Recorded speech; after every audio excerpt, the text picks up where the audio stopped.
kami ni Ate Sarah sa Sarah G. Sarah G. Oo. As in vocals, baka vocals. Pero hindi pa kayo kilala na Sport Impact. Opo. Goliath Sisters. Goliath Sisters, oo. Okay. Talaga? So, anong feeling nyo na nakaduet nyo si Sir Arnel Pineda? Dahil alam naman natin siya si The Journey. Nakaka-overwhelm po. Kasi dati, fan lang din po kami sumusunod-sunod sa kanya o papapicture. Stalker kayo na. Okay, star na sila. Pero sa totoo lang ha, para talagang na-own nyo yung stage. Di ba?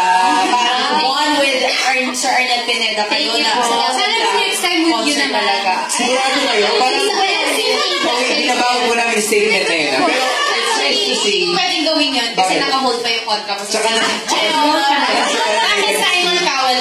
Sige po. Tsaka na sa barangay kasi. Sa barangay yung ginagawa. Kung gusto yung pupunta barangay, sige. Kukuha tayo. Oo.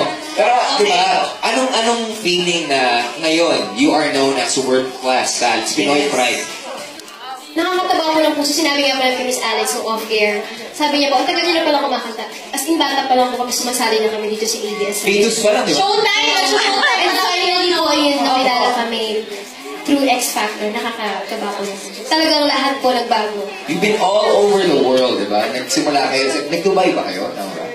Mag-Dubai Dubai ba lang? Pero as a Goliath Sisters, iba-ibang competitions sila niya. Kami sa Wikupa.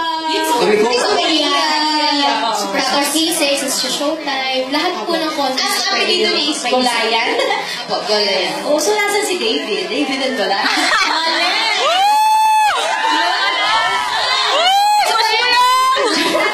After mo ng X-Factor UK, kamusta na po mag-welcome ng mga Pinoy sa inyo? Ayan, very blessed ng weather. Super init po. Kasi mag-summer eh. Yes, actually, hindi mo namin expected kasi nung pagdating po namin ng airport, expected po namin wala pong sasalubong or ano. Pero meron po, kaya very blessed po. Thank you, Dreamers. Ayan, isipin nyo ha, sa dami-dami yung nasalihan na competition, nakilala talaga sila at tinanggap. Oh, can you see, it's very international. Super good among the fourths. I'll never pray.